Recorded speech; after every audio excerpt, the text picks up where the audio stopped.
ईदगाह मुंशी प्रेमचंद, पृष्ठभूमि लिखित, 1938 विषय। त्योहार की खुशी के बीच गरीबी, त्याग और ममता का मार्मिक अंतर्दर्शन। प्रमुख पात्र हमीद, 5-7 वर्ष का एक मासूम लड़का। आंतोनीमिया शिफ्टे के नया नई आंटी जी।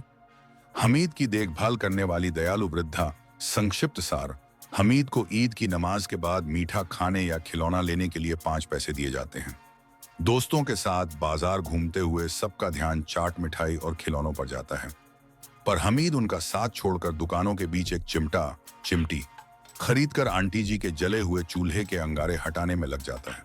उसकी मासूम संवेदनशीलता और त्याग दर्शकों के मन को झकझोर देती है।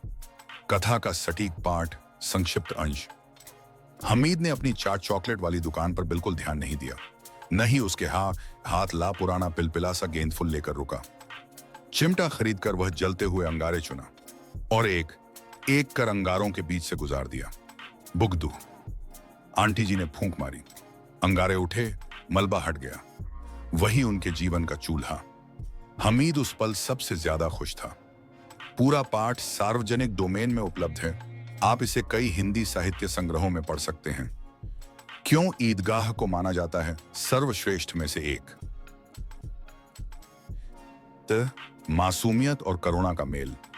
हमीद का त्यागी व्यवहार यह दिखाता है कि सच्ची खुशी दूसरों के लिए किए गए छोटे से छोटे त्याग में भी मिल सकती है। 2. अमीर लेखन शैली। प्रेमचंद की भाषा सहज, प्रभावशाली और पाठक को भाव विभोर कर देने वाली है। 3. स्थायी संदेश। यह कहानी न केवल त्याग की महिमा गाती है, बल्कि समाज के निचले तबके की जद्दोजहद और उनकी संवेदनशीलता को भी उजागर करती है। आप इसे कहां पढ़ें? अनेक हिंदी कहानी संग्रह ऑनलाइन। कथा स्रोत। उदाहरण, अगर आप चाहें तो पूरी कथा यहां से भी डाउनलोड या पढ़ सकते हैं।